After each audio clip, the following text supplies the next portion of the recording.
বিদায় হজে গেলেন। বিদায় হজ থেকে আসার পরে আমার নবী ভাষণ দিচ্ছেন, বিভিন্ন বিষয় নিয়ে আমার নবী ভাষণ দিচ্ছেন। ভাষণ দিতে দিতে এক পর্যায়ে বলে, এই দুনিয়ার মুসলমানেরা, আমি নবীর উম্মতেরা, আল্লাহর বান্দারা, শুনো, 1,24,000 সাহাবায়ে কেরাম সবাই আমার নবীর চেহারা মুবারকের দিকে তাকিয়ে আছে। আমার নবী ঘোষণা দিচ্ছেন, আমি রাসূল অল্প দিনের মধ্যে তোমাদের কাছ থেকে হয়তো বিদায় নিয়ে যাব।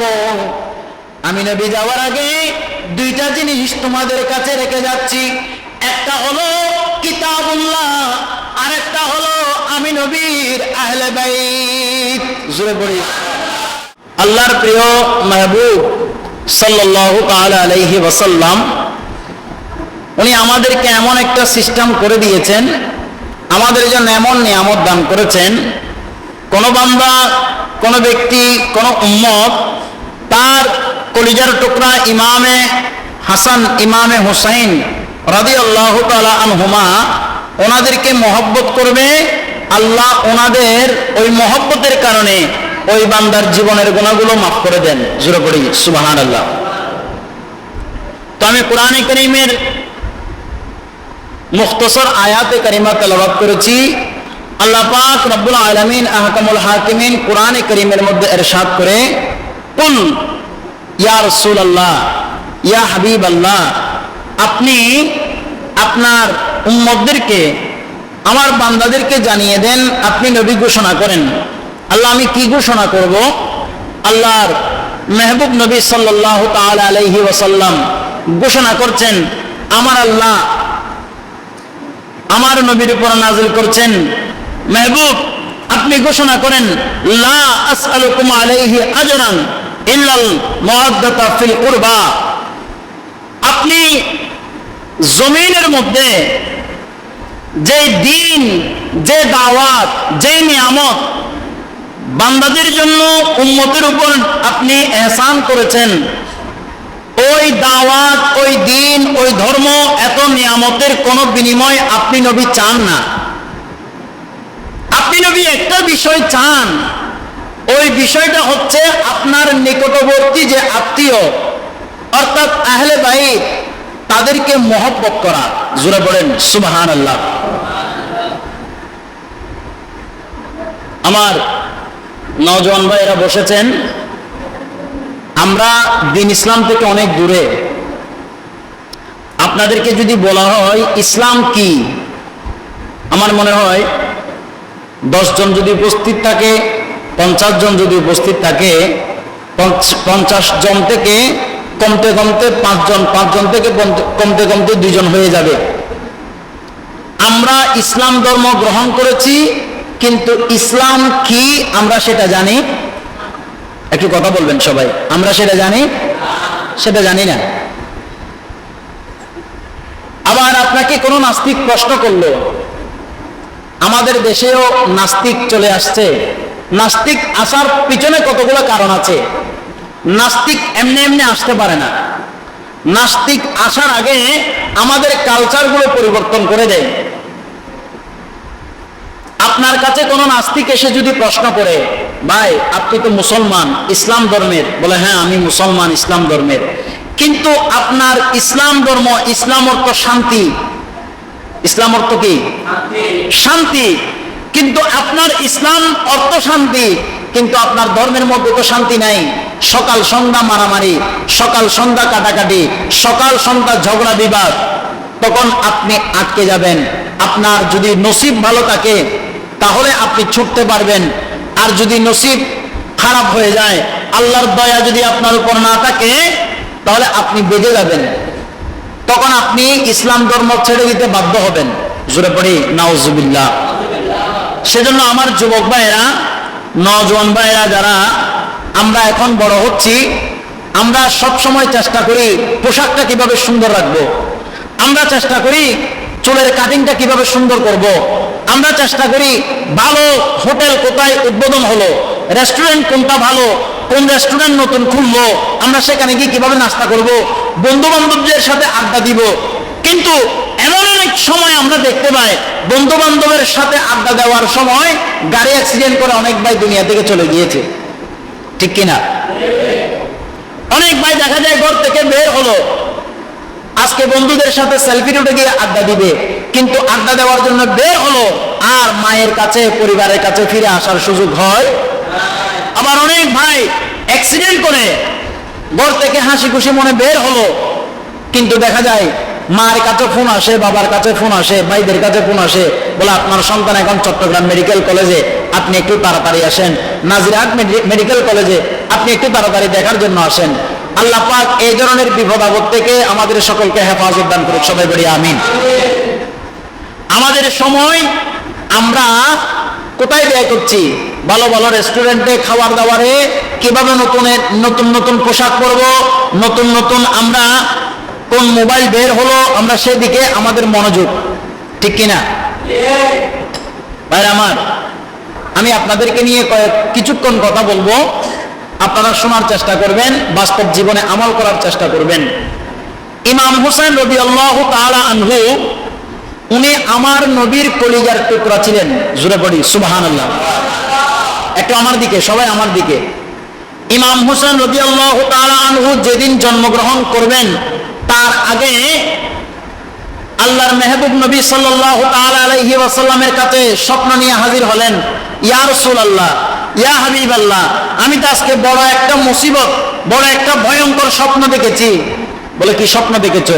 বলে ইয়া রাসূলুল্লাহ, আমি দেখেছি খাতুনে জান্নাতের একটা আপনি নবীর একটা শরীরের মধ্যে একটা আপনি নবীর শরীরের অংশ, আপনি নবীর শরীরের কাছ থেকে একটা অংশ আমার কুলে চলে এসেছে। জোরে বলি সুবহানাল্লাহ। ও, এটা দেখেছো?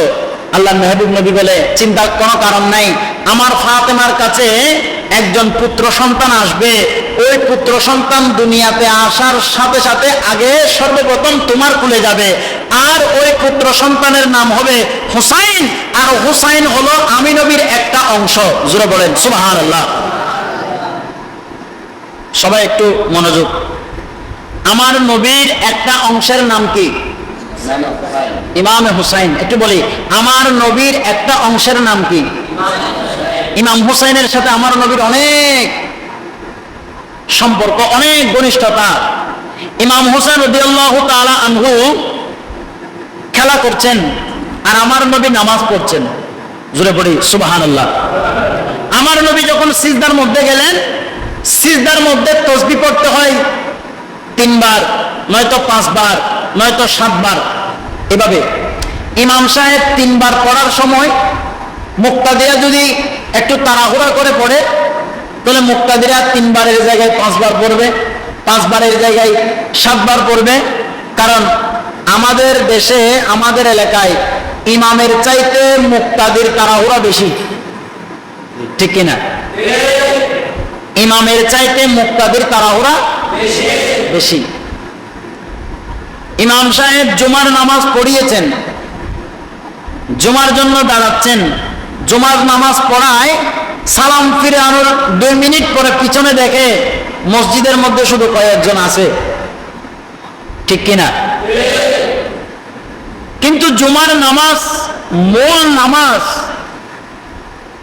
আমরা যদি জুমার নামাজ দেখি, কোন বান্দা যদি সঠিকভাবে জুমার নামাজ আদায় করে, ওই বান্দার জন্য জুমার নামাজ 20 রাকাত। কয় রাকাত? 20 রাকাত। এখন আমাদের দেশে, আমাদের এলাকায় আমরা তো একটু মডার্ন মুসল্লি, আমরা 20-0-20-এর মধ্যে 2 থাকে, 0 থাকে, আমরা 0টাকে কেটে জুমার নামাজ কয় রাকাত? 2 রাকাত করে ফেলেছি। আল্লাহ হেদায়েত দান করুক, সবাই বলি আমিন। মুসল্লিদের তাড়াহুড়া বেশি কার কাছ থেকে? ইমাম সাহেবের কাছ থেকে। ইমাম সাহেব যদি পড়ে সুবহান রাব্বিয়াল আলা, সুবহান রাব্বিয়াল আলা, সুবহান রাব্বিয়াল আলা, এইভাবে ধীরে ধীরে যখন পড়ে, ওই মুসল্লিরা তখন সুবহান রাব্বিয়াল আলা, সুবহান রাব্বিয়াল আলা, সুবহান রাব্বিয়াল আলা এভাবে পড়তে থাকে। তো সেজন্য মুসল্লিরা পড়তে থাকবে, আর ইমাম সাহেব 3 বার পড়বে। 3 বার পড়তে যতক্ষণ সময় লাগে উনি ধীরে ধীরে পড়বে, কিন্তু মুসল্লিরা যদি সুবহান রাব্বিয়াল আলা, সুবহান রাব্বিয়াল আলা, সুবহান রাব্বিয়াল আলা 3 বার করে বসে থাকবে না, ওনারা জিকিরটা করতে থাকবে। 5 বার হোক, 7 বার হোক, এভাবে 9 বার হোক 11 বার হোক এভাবে পড়তে থাকবে। আল্লাহর মেহবুব নবী সিজদায় গেলেন, আর ইমাম হোসেন ছোট, উনি একদম হাত পা দিয়ে দিয়ে দিয়ে দিয়ে আমার নবীর কাঁধ মুবারকের মধ্যে উঠে গেলেন। জোরে পড়ি সুবহানাল্লাহ। আচ্ছা, আমাদের নবী সর্বশ্রেষ্ঠ, নবীর উপর আর কেউ আছে? একটু কথা বলেন সবাই, নবীর উপর আর কেউ আছে? আল্লাহ স্রষ্টা, সৃষ্টির মধ্যে আল্লাহ যা কিছু সৃষ্টি করেছেন 18,000 মখলুকাতের মধ্যে যিনি শ্রেষ্ঠ উনি হচ্ছেন আমাদের নবী মুহাম্মদুর রাসূলুল্লাহ সাল্লাল্লাহু তাআলা আলাইহি ওয়াসাল্লাম। জোরে পড়ি সুবহানাল্লাহ। রহমতুল লিল আলামিন নবীর উপর যিনি উঠেছেন, নবীর কাঁধ মুবারকের উপর যিনি উঠেছেন উনি হলেন ইমামে হুসাইন রাদিয়াল্লাহু তাআলা। জোরে পড়ি সুবহানাল্লাহ। একটু খেয়াল করি, নবীর কাঁধের উপর কে উঠেছে? একটু আমার ভাইরা কথা বলবেন, নবীর কাঁধ মুবারকের উপর কে উঠেছেন? একটু বোঝার চেষ্টা করবেন। নবীর কাঁধ মুবারকের উপর ইমাম হুসাইন, আর আমার নবী কোথায়? সিজদা। বলেন, নবী কোথায়? সিজদা কার জন্য? জোরে বলেন, সিজদা কার জন্য? সিজদা আল্লাহর জন্য। সিজদার মধ্যে জিকির করছে সুবহানা রাব্বিয়াল আলা, আর আমার নবীর কাঁধ মুবারকের উপর ইমামে হুসাইন। জোরে পড়ি সুবহানাল্লাহ। আমার নবী উঠে যাবেন, সিজদা থেকে উঠবেন। আচ্ছা, নবী যখন সিজদা থেকে উঠবেন ইমাম হুসাইন কি আর ঠিক থাকবে না পড়ে যাবে? একটু জোরে বলেন না, কি থাকবে? ঠিক থাকবে না পড়ে যাবে? নবীর কাঁধ মুবারক থেকে ইমাম হোসেন পড়ে যাবে। আমার নবী ওঠার চেষ্টা করলে আল্লাহ জিবরাইল আমিনকে আমার নবীর কাছে পাঠিয়ে দিলেন। একটু জোরে বলবেন না সুবহানাল্লাহ। আল্লাহ জিবরাইল আমিনকে আমার নবীর কাছে পাঠালেন। ইয়া রাসূলুল্লাহ, ইয়া হাবিবাল্লাহ, আপনার কলিজার টুকরা ইমামে হুসাইন আপনি নবীর কাঁধ মুবারকের উপর, আর আপনি নবীর জবান মুবারকে আল্লাহর জিকির, আপনি আল্লাহর জিকির করছেন, আর আপনার কাঁধ মুবারকে আপনার কলিজার টুকরা ইমাম হোসেন বসে আছে। সুবহানাল্লাহ।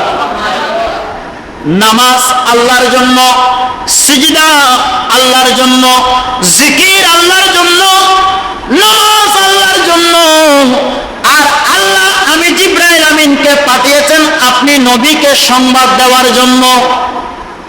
জোরে বলেন না সুবহানাল্লাহ। নবীকে সংবাদ দেওয়ার জন্য জিবরাইল আমিনকে পাঠিয়েছেন কে? আপনাদের মনোযোগ নাই? এখানে একটা মজা রয়েছে, এখানে একটা বিষয় রয়েছে। নবীর কাছে সংবাদ পাঠিয়েছেন, নবীর কাছে জিবরাইল আমিনকে পাঠিয়েছেন কে? আল্লাহ। একটু কথা বলেন, কে? আল্লাহ। আল্লাহ জিবরাইল আমিনকে পাঠিয়েছেন নবীর কাছে, আর নবী নামাজ পড়ছেন কার জন্য? একটু মনোযোগ। নবী নামাজ পড়ছেন আল্লাহর জন্য, আল্লাহ নবীর কাছে সংবাদ পাঠিয়েছেন ইমাম হুসাইনের জন্য। জোরে বলি সুবহানাল্লাহ। ইয়া রাসূলুল্লাহ, আপনি সিজদার মধ্যে ততক্ষণ থাকবেন, আপনি সিজদা থেকে উঠবেন না যতক্ষণ ইমাম হুসাইন আপনি নবীর কাঁধ মুবারক থেকে নেমে না যায়। জোরে বলি সুবহানাল্লাহ।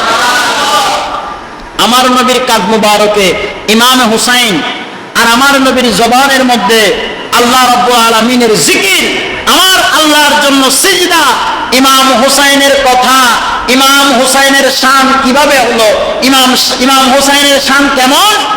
সিজদা থেকে উঠলে ইমাম হুসাইন সামান্য ব্যথা পাবে।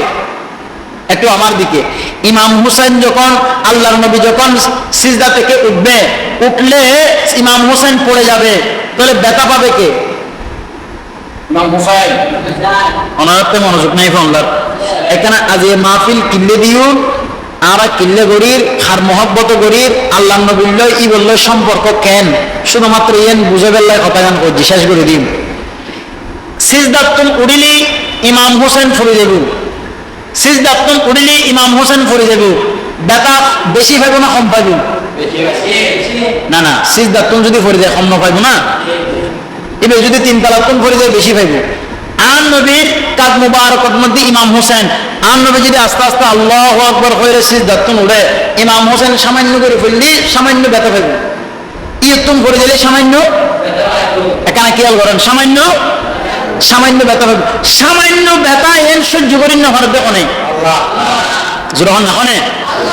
তাহলে ইমাম হুসাইনের ব্যথা, সামান্য ব্যথা সহ্য করি না পারে অনেক, অর্থাৎ ইমাম হুসাইনের কষ্ট আল্লাহ সহ্য করি এতাল্লাহ আম নবী সিজদারে লম্বা করে দিয়ে আম নবী পড়তে আছে সুবহান রাব্বিয়াল আলা, সুবহান রাব্বিয়াল আলা, সুবহান রাব্বিয়াল আলা, পড়তে পড়তে 10 বার পরে, 20 বার পরে, 30 বার পরে, 40 বার পরে, এভাবে পড়তে পড়তে প্রায় 70-80 কাছাকাছি ইমাম হোসেন যেতে নবীর কাদ মোবারকতুন নামে গিয়ে এত আল্লাহু আকবার করে সিজদাতুন উঠি সুবহানাল্লাহ।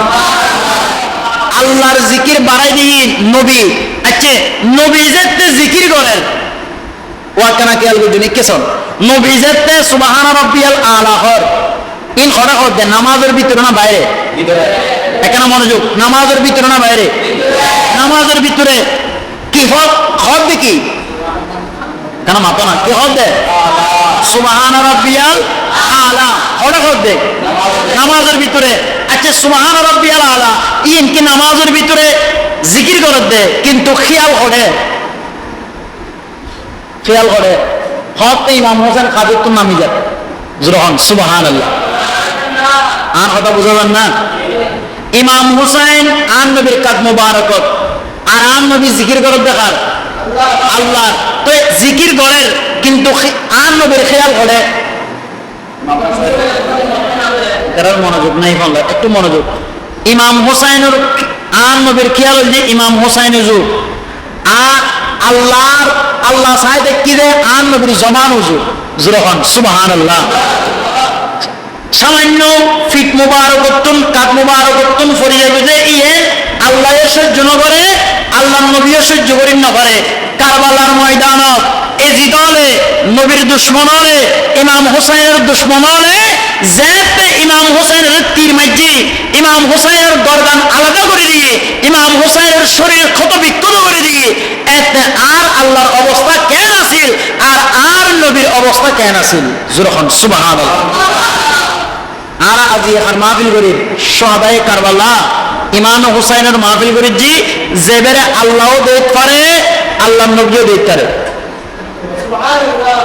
কেন জোরখন না সুবহানাল্লাহ। এতাল্লাই যতক্ষণ বলবেন মন তন, এখানে আছে মন এখানে আছে তন, মন তন দম দৌলত খেয়াল একদম বিয়াকিন মহব্বত, শরীরের মহব্বত হল যে আদব লই বইন, চকুর মহব্বত হল যে মাহফিলের মধ্যে যেবে বক্তা যেবে আলেম যেবে আন নবীর কথা কর ইমাম হুসাইনের কথাও ঈদের মিককে চাই তখন কানর আদব হল যে একদম নীরবভাবে অন্য কোনো কথা নশুনি ইমাম হুসাইনের কথা শুনন। জবানের আদব হল যে যেতে ইমাম হুসাইনের কথা চলিব এতে সুবহানাল্লাহ জিকির করেন আর ইয়ান আমল গরিবের তৌফিক দান করেন। সালাতুন ইয়া রাসূলুল্লাহ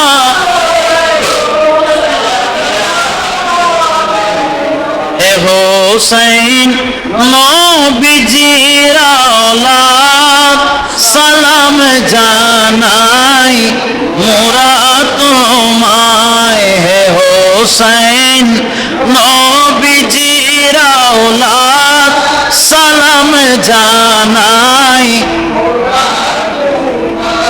সালাম জানাই জানি না কেমন করে ছিলেন নবী সোনার মদিনায় যে সময় এজিদের দল হুসাইনের দলে তলোয়ার চালায় হে হুসাইন নবীজির আওলাদ সালাম জানাই মায় সালাম জানাই। আল্লাহ পাক আজকের এই মাহফিলকে কবুল করুক, সবাই পড়িয়া আমিন।